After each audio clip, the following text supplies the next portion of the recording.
조국 전 장관 사태로 10월 항쟁이 멈출 것이라는 기대는 이 정권의 착각일 뿐입니다. 문재인 정권 2년 반에 대한 심판은 이제 막 시작된 것입니다. 불의의 기득권 집단이었습니다. 탐욕 좌파였던 것입니다. 내로남불과 이중성은 더욱 치를 떨게 만듭니다. 검찰의 정치적 독립성이라는 개혁 과제에 공수처는 오히려 역행합니다. 기소권, 수사권 분리 원칙과도 맞지 않습니다. 어떻게 그런 선거제를 그저 숫자의 힘으로만 밀어붙일 수 있답니까?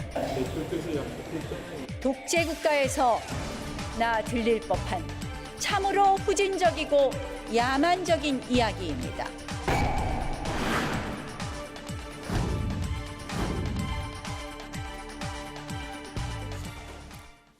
부산 사상의 자유한국당 장제원 의원, 충남 논산의 민주당 김종민 의원 자리했습니다. 어서 오십시오. 안녕하세요. 안녕하세요. 잠깐만요. 네. 논산이 아니고요. 논산, 계룡, 금산입니다. 논산이라고 그랬던 것 같은데. 논산, 계룡, 금산이 정확하군요. 네. 금산. 인삼에 알고 있었는데 제가 MC 논산만 멘트 쓰면서 얘기하면 안 됩니다. 네. 논산, 계룡, 금산. 금산. 예. 네. 죄송합니다. 덕분에 3번 언급하게. 제가 죄송합니다. 자, 전략적인 것 같아요. 총선이 다가오고 있습니다. 벌써 전략적으로 나오는. 네. 타다 이야기 좀 하겠습니다. 이게 사실 정치권과 상관없는 이야기 같지만 오늘 민주당도 뭐 검찰이 이걸 굳이 기소할 필요까지 있느냐 이런 입장을 냈던데 민주당 입장이 중요한 게 아니고 이 말씀 좀 드려보려고요. 타보셨는지 모르겠지만 어찌됐건 기술이 제도를 앞서갑니다. 다른 나라도 이 모바일 운송 분야에 대해서 엄청난 속도로 발전하고 있고. 그런데 제도를 바꿔주셔야 할 분들이 합의를 못하니까 새로운 제도를 못 만들어내니까 결국 검찰이 지금 법으로는 위법이네 하고 기소를 하는 거 아닌가, 재판에 넘기는 거 아닌가. 누가 먼저 말씀하실래요? 예, 뭐 전적으로 맞는 말씀이고요. 사실은 이게 뭐 정치하고 관계없는 문제가 아니라 정치 문제입니다. 네. 이게 사실 정치 문제예요. 핵심적으로. 네. 저는 이제 검찰의 기소에 대해서는 조금 문제가 있다고 보는데 검찰이 정치 과정, 입법 과정이 진행되고 지금 공론이 진행되고 있는 사안을 이제 기소라고 하는 어떤 공권력 집행으로 대응하는 거가 과연 이게 공권력의 재량권에서 볼 때 좀 뭐 좋은 거였냐 이런 논란이 있을 수 있습니다. 근데 본질적으로는 이 문제를 풀지 못하는 이제 정치와 제도의 지체, 이 문제가 핵심이라고 보는데 제가 이 문제 가지고 이제 토론도 해보고 여러 번 이제 그 얘기를 해봤는데 기술은 변화해서 신기술은 우리가 수용을 해야 돼요. 소비자를 위해서 적용해야 됩니다. 근데 그걸로 인해서 피해보는 전통적인 또 일자리들이 있어요. 여기 뭐 대표적으로 택시업계. 택시죠. 이 두 가지 어느 것도 우리 국정이나 입법에서 소홀히 다룰 수가 없는 주제예요.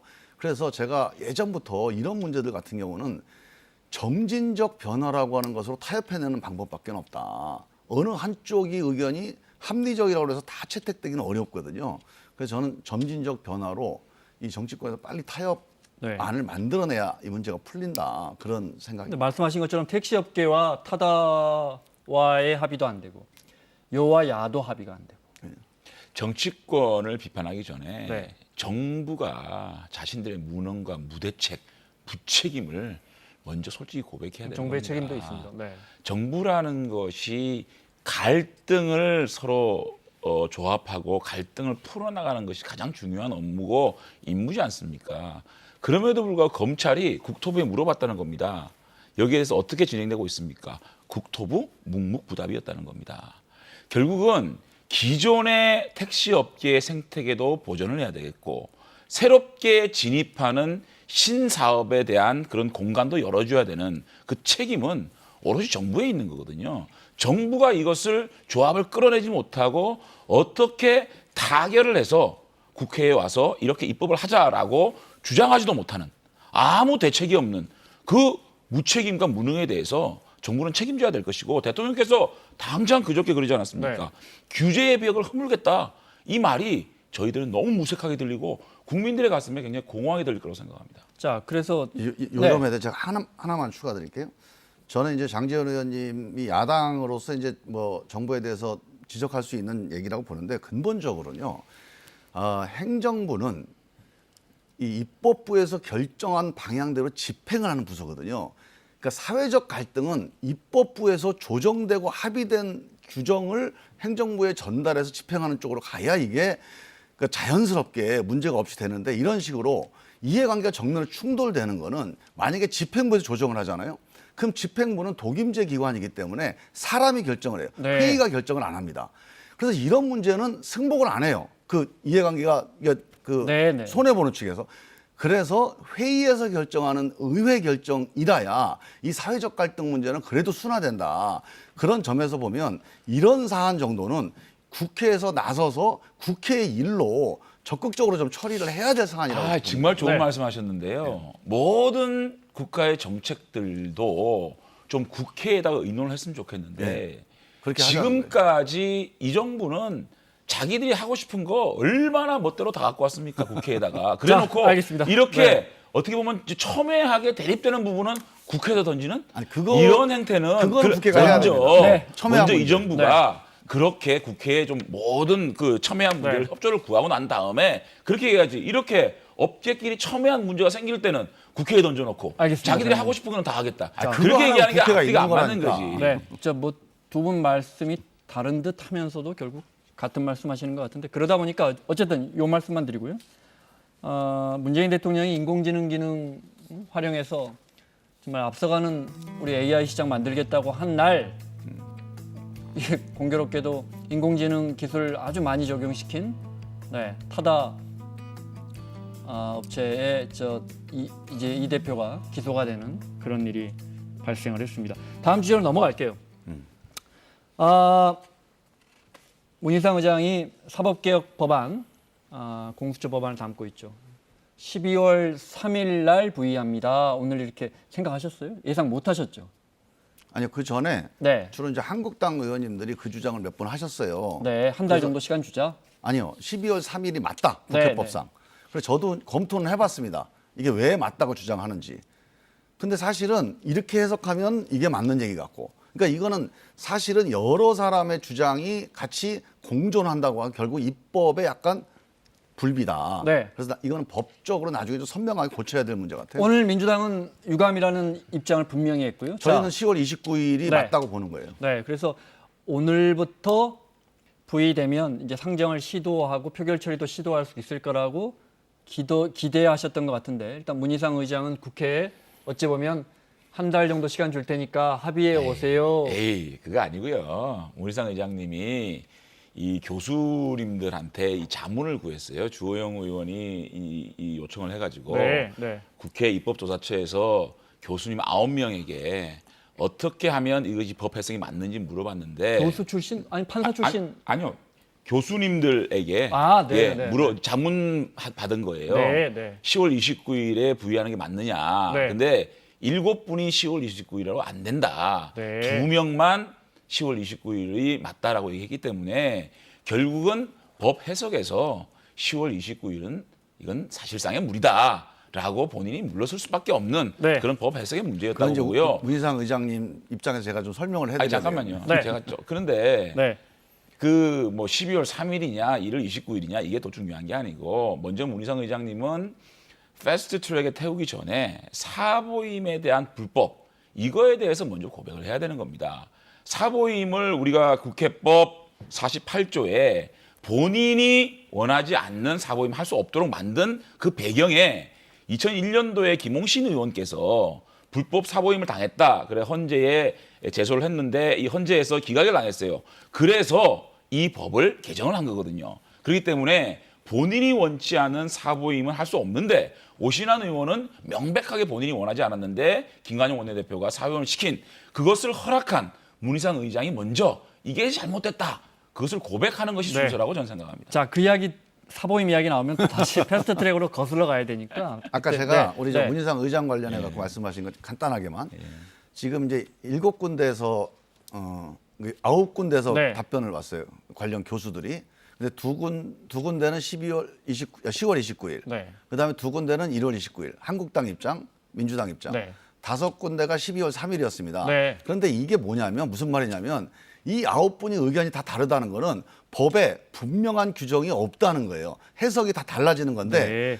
해석이 다를 때는 의장이 유권 해석을 하게 되는 게 국회법 규정이에요. 그래서 의장이 어떤 식으로든지 선택을 하게 돼 있는 거기 때문에 그거 가지고 우리가 왈가왈부할 필요는 없습니다. 아니 네. 근데 의장이 자신이 선택할 수 있는 권한이 있더라도 자기 멋대로 하라는 거 아니지 않습니까? 유권 어쨌든 해석권. 중요한 거는 9명의 교수님 중에 7명이 10월 29일이 아니다라는, 그리고 10월 29일은 소수설이거든요. 소수설을 국회의장이 자기 직권으로 그것을 선택하기는 굉장히 무리가 있고 상식에 네. 반하는 선택은 국민적 저항이 있는 거거든요. 그것 어제- 때문에 저는 물러났다고 봐요. 어제 화면 잠깐 보겠습니다. 네. 어제 문희상 의장이 저 원내대표 세 분하고 만나는 장면 잠깐 볼래요? 신경전 모습인데요.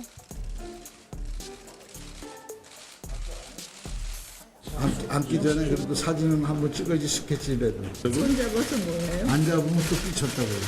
손을 잡는 것보다 다른 데가 중요한 거. 발목 잡히는 것보다 손목 잡히는 게 더 나은 거야. 아, 네. 자동 부의 명백한 불법이라고 나경원 원내대표가 주장했고, 네. 오늘 교섭단체 대표 연설에서도 나 원내대표가 이걸 강하게 주장했습니다. 여기에 국회법을 정면으로 위반하는 자동 부의마저 시킨다는 것은 의회의 치욕입니다. 문희상 국회의장께서 더 이상 국회의장이기를 포기하는 것입니다. 절차적으로도 불법 무효임은 물론 내용도 문제입니다. 아니 그래서 요즘 계속 부의가 나오고 상정이 나오는데 누가 두 분이 아주 쉽게 간단하게 설명해 주세요. 쉽게 국민들께. 설명하는 우리 김종민 네. 의원 잘하시잖아요. 잘하시잖아요. 부의는 뭐고 상정은 조국 뭐예요? 사태 때도 쉽게 설명 잘하셨잖아요. 한번 해볼게요. 네. 부의는 의논에 붙인다. 그러니까 회의에 이게 안건이다라고 이제 그러니까 명단에 올라오는 거야, 리스트에. 네. 근데 이거를 어느 회의 때, 뭐 12월 3일 날 회의 때 투표합시다라고 하는 걸 상정이라고 그래요. 올리는 거. 이 회의장에 올리는 건 의장 권한입니다. 그러니까 일단 회의록 목록에는, 그러니까 안건 목록에는 올라가 있는 거예요. 부의가 되면.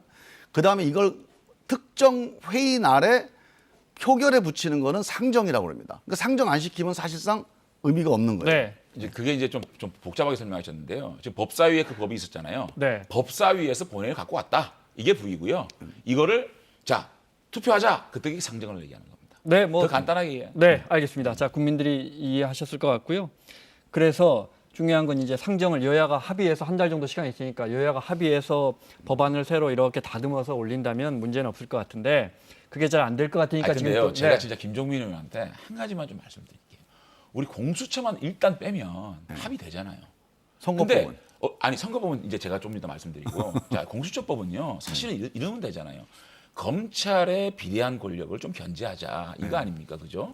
그러면 수사권과 기소권을 분리해 가지고 경찰에 1차 수사권하고 수사 종결권을 주자고요. 그리고 기소와 공소 유지를 검찰에 주면 수사 단계에서는 검경이 견제하면 되고 또 기소를 해서 판결을 하는 부분에 있어서는 법원과 검찰이 견제와 균형을 맞추면 일단 그렇게 해서 현재 있는 경찰, 검찰, 법원으로 서로 견제와 균형을 맞추게 하고 그럼에도 불구하고 안 된다 그러면 2차로 공수처를 논의하면 우리 20대 국회 내에서 이 문제 해결할 수 있잖아요. 그렇게 공수처를 고집을 하니까 너무 브레이크 걸리지 않겠어요? 그것만 딱 네. 빼면 충분히 우리 합의할 수 있지 않겠습니까? 근데 저는 이제 이렇게 봐요. 공수처가 예를 들어서 이제 대통령이 좌지우지할 거다.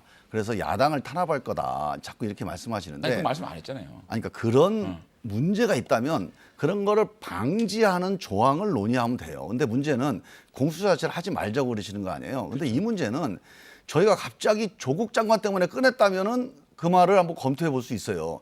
이게 YS 때부터 20년 시민사회의 수건 사업이에요. 근데 왜 시민사회가 이걸 주장했냐면 우리 사회의 기득권 카르텔이 너무 강고하다는 거예요. 이게 정치권, 그다음에 정권, 그다음에 검사, 판사, 경찰 이 우리 사회 기득권 카르텔이 실제로 자기들끼리 서로 봐주면서 지금까지 이제 한국 사회가 신뢰를 못 받고 있기 때문에 10년이든 5년이든 일시적이라도 이 기득권 카르텔에 대해서 특별한 감시를 해봐야 되겠다. 이게 국민적인 요구사항이었어요. 자, 공수처 이 이야기는 문제는 하고 아니, 넘어가요. 오늘 주제가 아니니까요. 아니, 요거 한마디만 솔직히. 네. 어쨌든 국회를 구성하고 있는 가장 큰 세력들이 진보를 대표하는 것이 민주당이고 보수를 대표하는 것이 자유한국당이잖아요. 그러면 한 진영이 그렇게 반대를 하잖아요. 그러면 그 반대하는 부분은 좀 빼고 충분히 논의할 수 있다. 우리 법사위에서 조재현 법원행정처장 이런 말씀하셨잖아요. 7,000명의 공수처의 수사 대상 중에 3,500명이 판사다. 근데 판사가 독립적으로 판결할 수 있는 그런 것들을 저해받을 수 있지 않겠느냐. 그래서 참 은유적으로 공수처 문제에 그건 대한 아닌데. 문제를 말씀하시지 네. 않았습니까? 자. 이것에 대해서 민주당이 심각하게 한번 생각해 봐야 돼요. 경찰, 판사, 검사, 독립적 수사와 판결하는 분들을 계속 직권남용으로 고발해 되면 그게 독립적 수사가 가능하겠습니까? 재판이 가능하겠습니까? 자, 여기까지. 자, 장 의원님 여기서부터는 좀 예, 진행자의 질문에 좀 따라 주십시오. 자, 논의를 좀 진행하겠습니다. 문희상 의장 입장을 다시 한번 말할게요. 12월 3일 부의하겠다고 했는데 어쩌면 그 뒤에 그 부의하고 신속 처리하겠다는 입장이 있어서 네. 제가 잘 모르는 제가 봤을 때는 혹시 신속 처리에 방점이 있는 거 아니냐. 여야가 한 달 동안 이거 합의 못 해오면 민주당이 나머지 4개 당이 자유한국당 빼고 잘 협의해서 표결 처리를 한번 시도할 수 있도록 장을 깔아주는 게 아닌가 어떻게 보십니까? 아니 근데 그 앵커님 말씀이 뭐 정확하신 말씀 같아요. 제가 보기엔 왜 그러냐면 그거는 문희상 의장의 의지가 중요한 게 아니라 생각을 해보세요. 이게 지금까지 몇 년 동안 이제 오래된 그 법안인데 네. 지금 패스트트랙 일정은 좀 60일 남아 있어요. 근데 그게 중요한 게 아니고 올해 만약에 정기국회가 12월 10일 끝납니다. 정기국회 끝나면 임시국회 한 번 정도 올해 정도 가능하고 그 다음에 이제 총선이에요. 다시 국회를 열어서 논의하기가 물리적으로 어려워요. 그래서 이거는 12월 초순 내지는 늦어도 중순까지는 의회가 결정을 해야 됩니다. 할 건지 안 할 건지를 결론을 내야지 내년으로 네. 넘기자 이거는 제가 보기 물리적으로 어렵다고 봅니다. 자, 국어 시험입니다. 자, 12월 3일 부의에 방점이 찍혀 있습니까? 신속 처리에 방점이 찍혀 있습니까? 문희상 12월 의원. 3일까지 좀 협의를 네. 해봤으면 좋겠다라는 얘기지. 12월 3일 상정해가지고 강행한다. 국회를 이루고 있는 자유한국당과 바른미래당 일부 세력 그리고 무소속 일부가 공수처 문제에서 극렬하게 반대를 하는데 문희상 의장이 이걸 강행한다. 저는 나경원 원내대표 얘기했잖아요. 국회의장이 포기한 거라고 생각합니다. 자, 문희상 의장도 봐서 그때 가서 상정해봤자 표결 처리가 안 되겠다 싶으면 절대 상정 안 하겠죠. 네. 그 이야기를 좀 여쭤볼까요? 어제 박지원 의원님은 저 자리에서 안 될 거라는 거예요. 뭐 그러면서 박지원 의원님께서요? 부정적으로 이야기하시면서 저도 어제 그거 들으면서 이상하다 싶었는데 심지어 그런 말씀하셨어요? 그 자리에서 하셨어요. 리더십의 한계다. 민주당 리더십의 한계. 우리를 좀 설득해라. 그거 좀 이런 해설 말로. 드릴게요 제가. 네. 약간 그게 잘못 전달됐는데 박지원 의원 대표님 말씀을 제가 들었어요. 네. 그런 이제 민주당이 조금 제대로 못하고 있다고 질타를 하시는 건데 안 된다고 하는 얘기는 아니고 한 달 정도의 기간 동안에 이러이러한 방향으로 소통을 통해서 한국당까지 어제는 이제 합의하는 한 달일지 몰랐죠. 어제는 아마 오늘쯤 부의가 될 걸로 생각하셨을 그렇죠. 거예요. 네. 한 달 정도 남은 시간을 통해서 한국당까지 5당 합의 네. 아니면 기존의 패스트트랙 4당 합의라도 소통을 통해서 수정안이 됐던 아니면 원안이 됐던 빨리 합의를 좀 주도해달라. 네. 민주당이 이제 여당이니까 네. 그런 말씀이고 지금 사실상 그 논의가 시작이 됐습니다. 이미 한국당과도 시작됐고 4당과도 시작이 됐고 공개적으로 또 비공개적으로. 네. 그래서 이거는 한 달 정도 시간이면 국회의 기본 방향, 그러니까 쉽게 하면 견적이 나올 거예요 아마. 자, 제가 제 요거 해석이 질문만 좀 드릴게요. 제 해석이 좀 돌려볼까요? 네, 저 여쭤볼게요. 바른미래당이 공수처 먼저 가는 건 분명히 반대했고 그 전에 합의할 때 말씀하신 것처럼 선거법하고 그렇죠. 검경 개혁 법안 같이 가기로 했잖아요. 네. 근데 이게 부의가 선거법은 언제 되나 봤더니 11월 27일. 예. 그다음에 며칠 있다가 이제 검경 개혁 법안이 12월 3일 날 부의가 됩니다. 민주당 입장에서는 한 달 동안 어떻게 보면 시간을 번 거니까 자, 그러면 약속대로 선거법, 검경 수사권 조정안, 공수처 다 같이 갈게요 하면서 설득하시기에 더 쉬워진 면도 있습니다. 저는 원칙적으로는 네. 같이 가야 된다고 봅니다. 그리고 아마 이인영 원내대표도 그 점에서는 선처리 문제에 대해서는 아마 생각을 좀 접었을 것 같아요. 물리적으로 어렵고요, 선처리가. 네. 그래서 저는 기본적인 합의 정신이 함께 처리하는 거니까 네. 함께 패키지로 처리하는 게 맞다. 그러니 바른미래당에도 공수처도 같이 가자. 선거법도 같이 처리할 테니까. 그럼요, 같이 네. 가야죠. 아니 김 원장님 선거법하고 공수처법하고 어떤 관계가 있어서 그렇게 패키지를 묶어서 갑니까? 그야말로 정략이고 계산이고 거래 아니겠습니까? 저는 아무리 민주당이 필요한 법안이라고 하지만 군소정당에게 좀 유리한 배지 몇 개 더 주는 식으로 해가지고 선거법 가지고 공수처를 거래하는 저런 모습은 저는 정말 뭐 앞으로 우리가 가장 국회에서 없애야 될 적폐라고 생각이 들고요. 제가 박지원 그 대표님 그 말씀 제 해석기로 좀 돌려보면 뭐 좀 달라는 얘기예요 민주당에. 그 뭐 의원 정수 좀 늘리는 얘기 많잖아요, 그죠? 그거 좀 화끈하게 이해찬 대표 총대 메고 늘려주면 우리가 좀 공수처 해줄 텐데 이런 얘기지 그게 정치적 이해관계 얘기 아니겠어요? 저는 해석을 그렇게 이제 합니다. 선거구제 이건 뭐 바뀌면 이해관계가 아니에요, 그건. 네, 선거구제 이해관계죠. 바뀌면 정상적인 협상이지. 그건. 그게 협상입니까? 네, 뭐 협상으로 볼 수도 있고. 아니 김종민 의원 나하고 네, 얘기할 정상적인 때 협상이에요. 의원 정수는 자유한국당이 합의해주면 늘리지 않겠다고 약속하지 않았어요 그때. 아니, 그러니까 그 점에 대해서는 그 약속했잖아요. 협상하자고 그거는 제안할 맞잖아요. 수 있지만 우리 민주당은 반대하는 거죠. 그러니까 김종민 의원 나한테 그렇게 얘기했잖아요. 아니, 당연히 우리는 의원 자유한국당이 정수는 정수만큼은 그렇죠. 자유한국당이 합의 안 해주면 늘리지 않겠다. 오케이. 그렇게 하시잖아요. 그건 우리가 얘기해서 지금도 그렇게 그거 얘기하고 지키셔야 있어요. 돼요. 네. 앞으로. 여러분은 방금 정개특위 전 두 분의 간사가 아니 우리끼리 다 그 약속한 과거에 거예요. 했던 그거는. 말에 대해서 그건 이제 확인하는 한국당하고 걸 약속한 게 지켜보고 아니라 계십니다. 국민들한테 네. 아, 그러니까. 우리가 발표한 거예요. 그거. 자, 그거는 두 분이 지키셔야 돼요. 정개특위에서 합의 못 하셔가지고 지금 패스트트랙까지 가가지고 이 사단이 아니, 난 저 거잖아요. 정말 국민한테 책임을 져야 돼, 죄송합니다. 진짜. 네. 저는 두 정말 분이- 노력했는데 좀 그런 여러 가지 좀 사정이 있었습니다. 아니, 그 장제원 의원하고 조금 시간 한 달 주면 될 것 같은데. 자, 이건 그래도 그래요? 예, 진짜예요. 이게 저 2+2에서 뺐어요. 그래서 자, 이건 여쭤보고 갈게요. 그래서 300명에서 국회의원 1명이라도 늘어날 생각이 있으십니까, 민주당은? 저는 어렵다고 봅니다. 정말 다행입니다. 근데 이제 야3당이 그렇게 주장하는 건 충분히 이해는 해요. 하지만 우리가 지역구 없애는 게 어려워서 의원 정수 늘린다. 이거는 좀 어렵다고 봐요. 적어도 국회를 개혁하고 네. 정말 국회에 대한 신뢰가 좀 높아져서 정말로 국민들을 대변하는 사람 신분권이 늘어나야 국민들한테 이익입니다. 이 얘기가 국민들한테 맞아. 이런 상태가 돼야 증언이 가능하다. 근데요, 저는 조금 불길한 예감이 좀 언론에서 흘러나오는 걸 보면 그저께 심상정 대표가 이제 10% 늘리자라고 네. 다 얘기했잖아요. 그때 합의했다는 거 아니에요? 그건 거짓말이고요. 네. 합의문 잠깐 오늘은 보여주실래요? 또 손학규 또 박지원 의원께서 또 10% 늘려야 된다라고 맞장구 쳤잖아요. 그러면서 민주당 내에서 나오는 언론에 나오는 걸 보면 당론은 300석이 안 되는데 네. 몇몇 의원들이 이렇게 하는 것도 맞지 않느냐라는 얘기가 흘러나오고 있다는 기사가 나와요. 그래서 저는 또 한 번 이 의원 정수 확대를 고리로 공수처를 주고받는 이런 뒷거래의 약간의 악취가 조금 나오지 않나 이런 네. 생각이 드는데 김종민 의원이 확고한 얘기를 들으니까 좀 마음이 좀 제가 협상 대표에 지금 걱정 안 하셔도 그러니까 돼. 걱정을 안 하겠습니다. 아니, 개별 의원들이 그런 주장하시는 분 있을 수 있죠. 아니, 그러니까 요즘 언론에서 네. 동향을 그거는 보면 뭐 크게 약간 그런 악취가 좀 나요. 네. 아니야. 네. 그건 걱정 안 하셔도 돼. 알겠습니다. 어떤 약속을 했다는 얘기예요? 안용원 내년 대표가? 총선에서 전에 저 원내대표들 합의할 때 예. 다시 보여주실래요? 예. 이건 뭐 유명한 합의문인데요. 네, 검토한다고 돼 있을 거예요. 검토죠. 네. 그래서 이 검토 저건 약속은 부분은 아니다. 검토. 민주당 간사와 자유한국당 네. 간사가 이거는 아니다라고 결정한 거예요. 알겠습니다.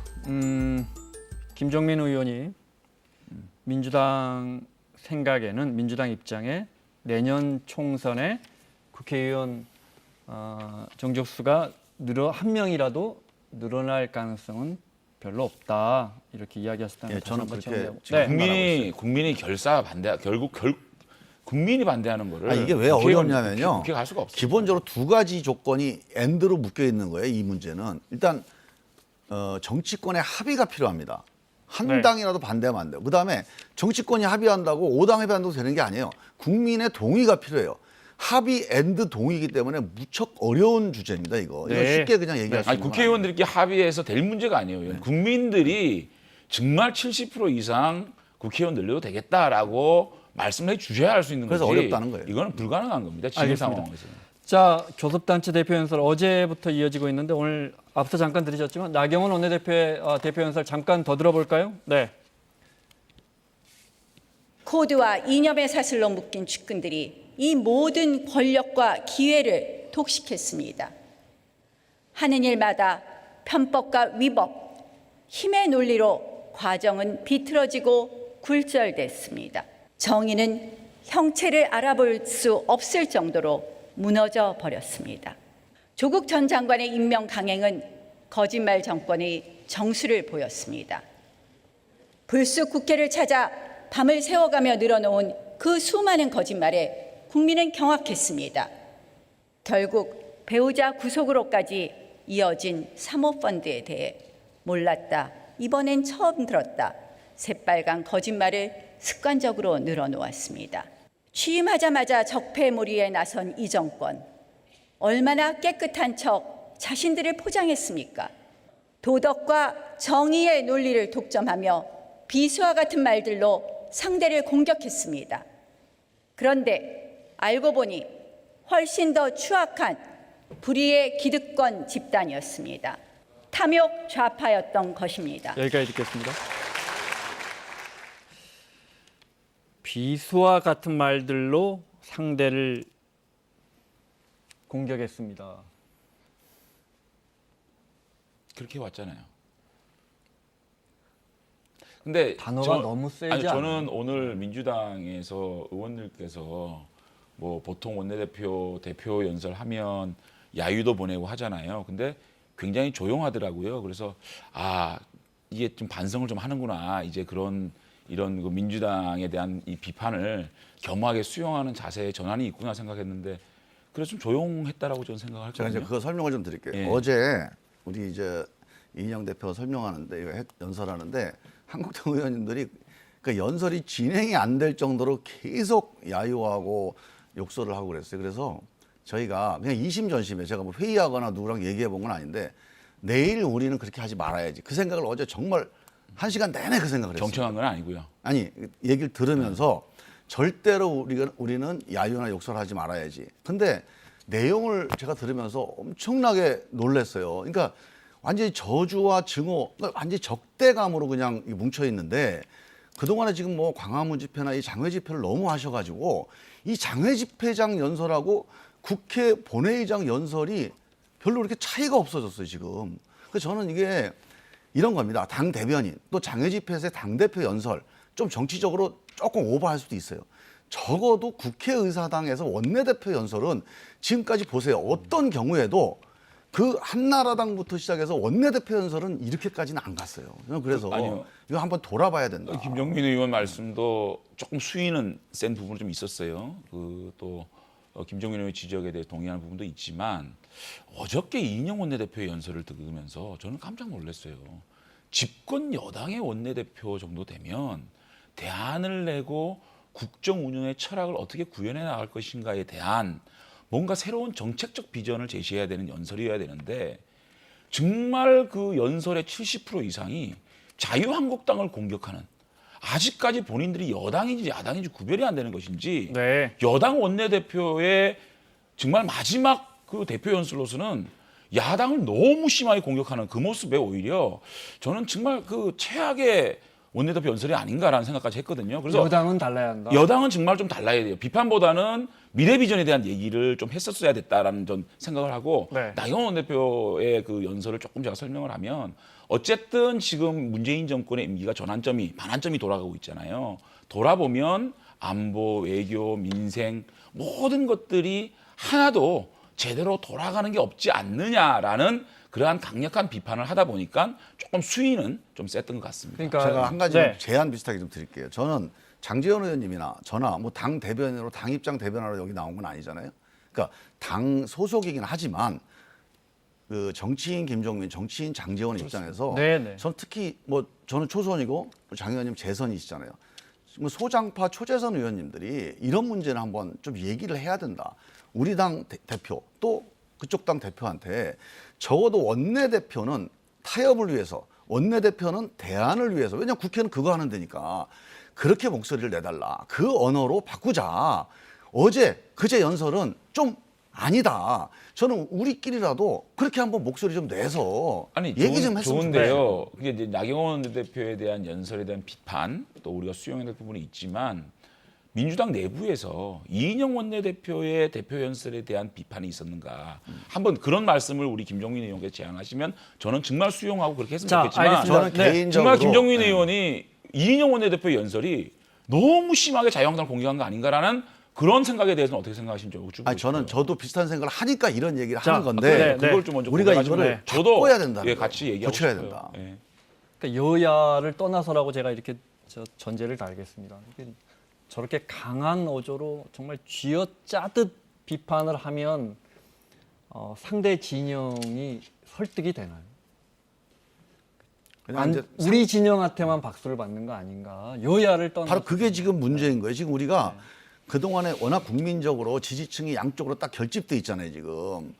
그러다 보니까 이 정치인들도 그 양쪽 지지층에 호소하는 언어들로 이렇게 익숙해져 있어요, 지금. 네. 여기서 빨리 이탈해야 됩니다. 여기서 빨리 탈출해서 이 양쪽 지지층의 마음을 기반으로 하되 그걸 무시할 수는 없어요. 그렇지만 전체로 합의해낼 수 있는 언어와 방향, 길을 찾는 역할을 우리가 빨리 해야 됩니다. 네. 그러니까 그런 것들이 결국은 단초를 문재인 정권이 얼마나 제공했는지도 고민을 해볼 필요가 있는 겁니다. 자, 네. 우리끼리라도 조국 한번 해보자. 사태라든지 그런 것들을 청문회에서 또 많은 국민들 50% 이상이 조국 아니, 뭐 장관이 비판해야죠. 맞지 비판- 않다라고 할 건 해야 하면 되는데. 대통령이 양보할 수 있는 네. 예컨대 가장 대한민국에서 파워풀한 분이 누굽니까? 대통령 아닙니까? 대통령께서 일정 부분 양보라는 부분들을 해주신다 그러면 네. 당연히 야당에서도 그 수위가 약해지지 않겠습니까? 자, 시간 그런 때문에 것들을 좀 고민해봤으면 좋겠습니다. 마무리하겠습니다. 다음 출연자분들이 기다리고 계셨어요.